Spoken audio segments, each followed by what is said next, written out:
Hoi hoi hoi, kembali lagi nih dengan Mimin di channel Pro Nusantara, tempat menyatunya anak-anak nakal yang doyan spoiler film. Pada video kali ini, Mimin akan mereview film adu jontos lagi dari negara Cina yang berjudul Ip Man 1. Buat para pro lovers yang cantik-cantik dan ganteng-ganteng, Mimin akan terus dan tidak akan pernah bosan mengingatkan untuk menekan tombol subrek dan nyalakan lonceng notifikasi agar kalian tidak akan ketinggalan dengan video terbaru dari Mimin. Kalau sudah, mari kita ngecrot lagi gengs. Mimin hitung sampai 3. Silakan kencangkan celana dalam kalian dan ikat tali BH kalian di depan pintu rumah agar para tetangga kalian pada heran dengan aksi gila kalian. Oke, 1, 2, 3, kuy monggo. Scene pertama dimulai dengan memperlihatkan para guru di kota Foshan sedang melatih murid-murid mereka agar makin jago ngecrot lawannya. Scene kemudian berpindah ke rumah pemeran utama dalam cerita tersebut, yakni Ip Man yang sedang duduk menikmati makan siang bersama dengan istri dan putranya. Tiba-tiba ajudannya datang dan mengatakan bila ada guru kungfu yang ingin mencoba ngecrot Ip Man untuk ngetes seberapa sakti si pria pendiam tersebut. Guru Ip Man kemudian mendatangi guru Liu yang kabarnya merupakan salah satu guru yang jago ngecrot di kota Foshan. Guru Liu kemudian mengatakan bila dirinya ingin mencoba kesaktiannya. Apakah bisa menandingi guru Ip Man karena dirinya mendapat kabar bila guru Ip Man adalah ahli bela diri Wing Chun. Guru Ip Man sudah mencoba menolak ajakan pengecrotan dari guru Liu. Namun guru Liu tetap saja memaksa dan meminta keduanya melakukan pertarungan secara tertutup. Bahkan guru Liu sangat optimis bila dirinya bisa mengalahkan guru Ip Man dalam pengecrotan antara keduanya yang akan dilakukan secara tertutup. Akibat dipaksa, Guru Ip Man kemudian menerima tantangan pengecrotan dari Guru Liu. Namun sebelum keduanya adu jontos, Guru Ip Man mengajak Guru Liu untuk mengisi lambungnya dulu agar nggak cepat muncrat bila keduanya ngecrot nanti. Setelah keduanya makan, Guru Ip Man masih nyantai sambil ngerokok dulu. Sedangkan Guru Liu masih menikmati oleh-oleh yang Mimin bawa dari Indonesia. Canda, ternyata di luar rumah Guru Ip Man ada seorang pria yang doyan ngintip ciwai-ciwai mandi yang sedang mengambil layangannya Mimin yang putus karena terlalu banyak ditekan dari istri. Secara tak sengaja, pria yang doyan ngintip yang Mimin kasih nama Otong ini melihat pertarungan antara Guru Ip Man dan Guru Liu melalui jendela rumah yang lupa ditutup. Saat menyaksikan pengecrotan kedua guru tersebut, si Otong kemudian menyaksikan Guru Liu yang dihajar oleh Guru Ip Man. Usai pengecrotan tertutup tersebut, Guru Liu meminta kepada Guru Ip Man agar tidak menceritakan kekalahannya kepada masyarakat luas. Permintaan tersebut pun diiyakan oleh Guru Ip Man. Namun karena mulut ember dari si Otong, kekalahan dari Guru Liu tersebut tersebar. Guru Ip Man kemudian tiba di restoran milik sahabatnya Yuan, yang menjadi tempatnya si Otong menceritakan kekalahan Guru Liu dari Guru Ip Man.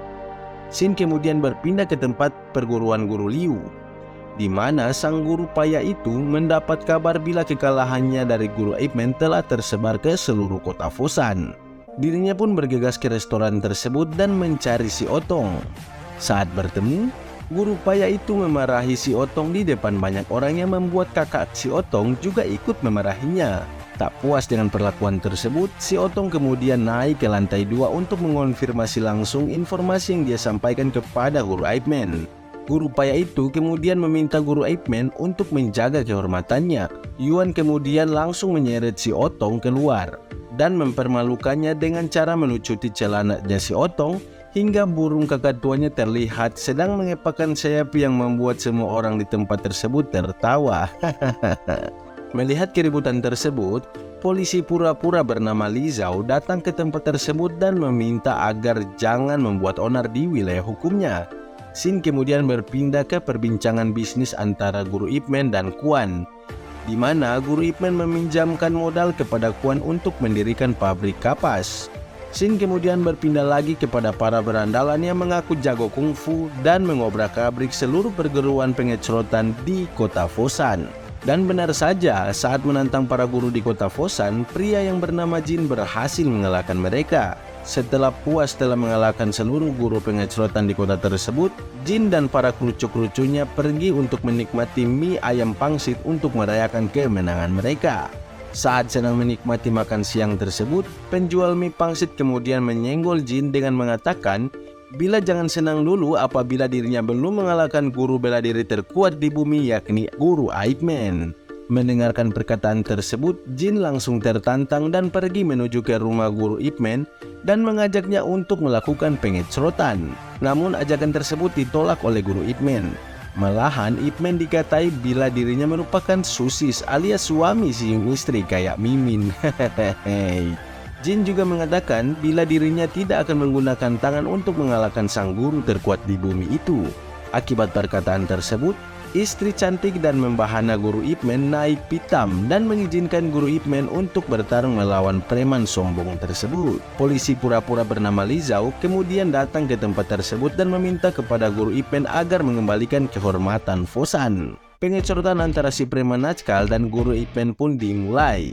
Di awal terlihat Guru Ip Man masih bertahan dari serangan si preman, dan dalam pengecrotan tersebut si preman sudah mulai merusak guci-guci kesayangan dari istri Guru Ip Man. Kemudian putranya datang dan menyampaikan pesan dari sang ibu agar jangan merusak barang-barang kesayangannya. Si preman Najkal itu kemudian mengatakan sesuatu kepada putra Guru Ip Man yang membuat sang guru naik pitam dan mulai bertarung secara serius. Dan benar saja, beberapa pukulan dari Guru Ip Man membuat si preman Najkal tersebut terpental.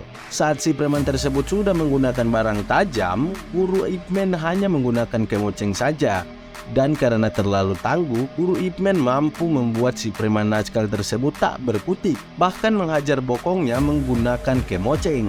Saat keluar dari rumah Guru Ip Man, Jin yang sudah babak belur kemudian disoraki oleh masyarakat sekitar. Memasuki tahun 1938, kota Fosan berubah menjadi sangat mencekam karena sudah dikuasai oleh tentara Jepang.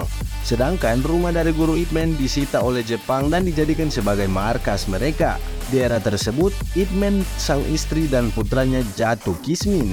Meskipun begitu, sang istri masih tetap setia menemaninya. Saking susahnya, Ip Man kemudian pergi ke toko untuk menukar barang berharganya dengan beras.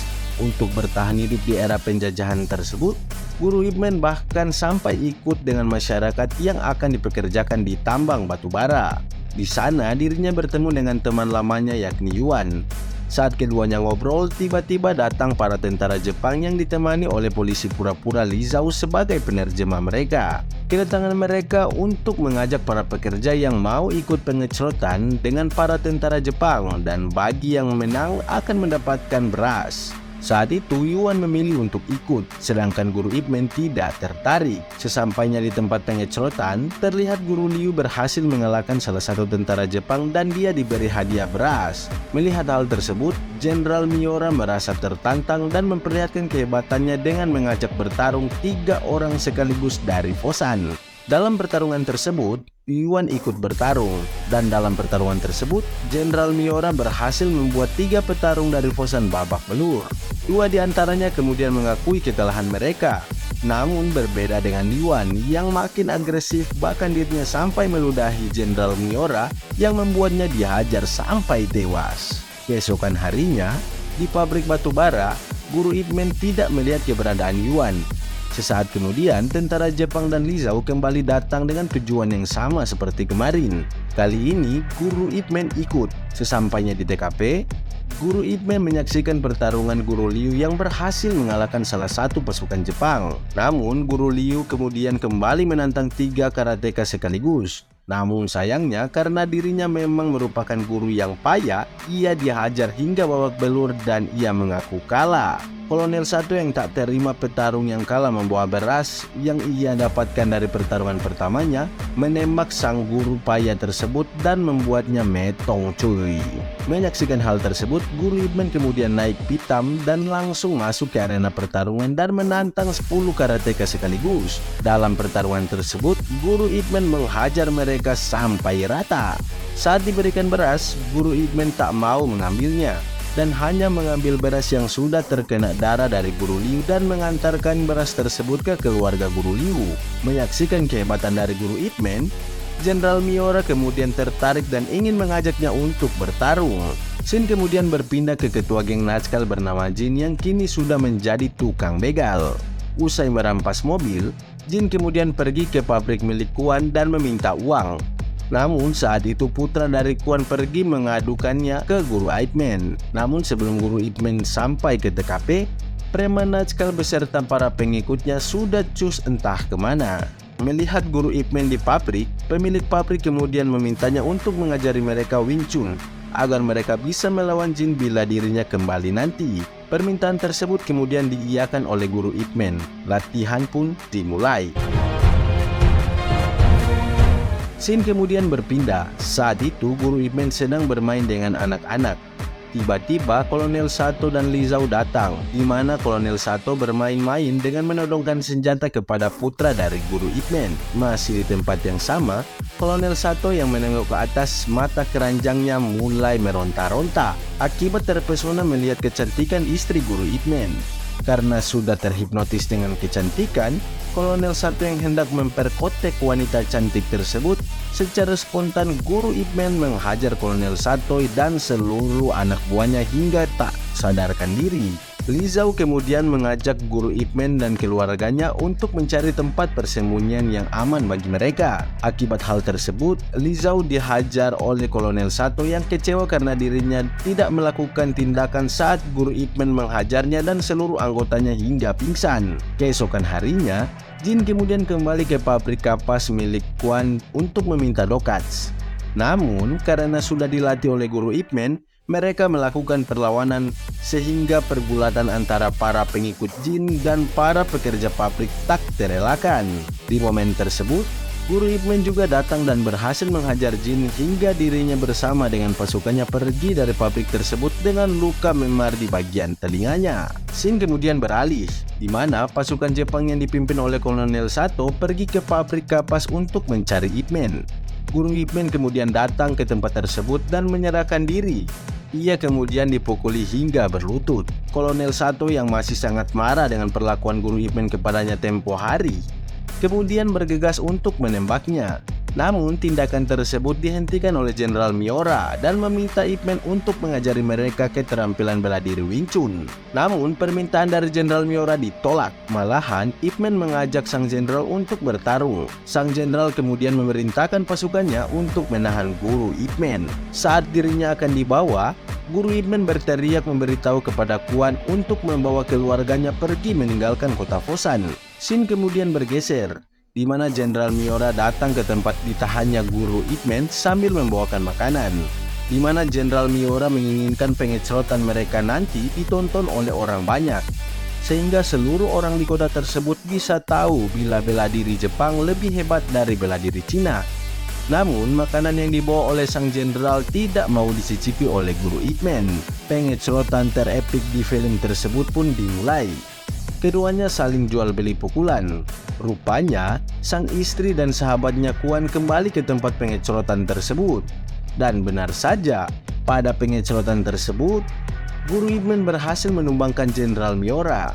Tak terima dengan hasil tersebut, Kolonel Sato kemudian melesatkan tembakan yang membuat Guru Ip Man terjatuh dari tempat pengecerotannya dengan Jenderal Miura, yang membuat seluruh masyarakat Foshan bereaksi. Untungnya tembakan tersebut tidak tepat mengenai jantung dari Guru Ip Man, karena saat menembak, polisi pura-pura berhasil mengganggu Kolonel Sato, serta berhasil menembaknya hingga tewas. Guru Ip Man yang tergeletak bersimbah darah kemudian dikerumuni oleh sang istri dan masyarakat kota Foshan. Untungnya nyawa dari si guru terkuat tersebut berhasil diselamatkan dan film pun tamat. Gimana, kalian suka nggak dengan review kali ini? Bila suka, Mimin akan coba untuk membuat kelanjutan ceritanya. Atau barangkali ada request dari pro lovers yang ganteng-ganteng dan cantik-cantik. Kalau ada, silakan ditulis di kolom komentar. Asalkan jangan request film Jav ya, karena film itu hanya khusus untuk pria-pria Nazca yang doyan terbangin burung kakak tua mereka ke jendela tetangga. Hehehe. Oke, kalau begitu Mimin pamit undur diri dulu ya. Sampai ketemu lagi di video selanjutnya. See you next time. Bye-bye.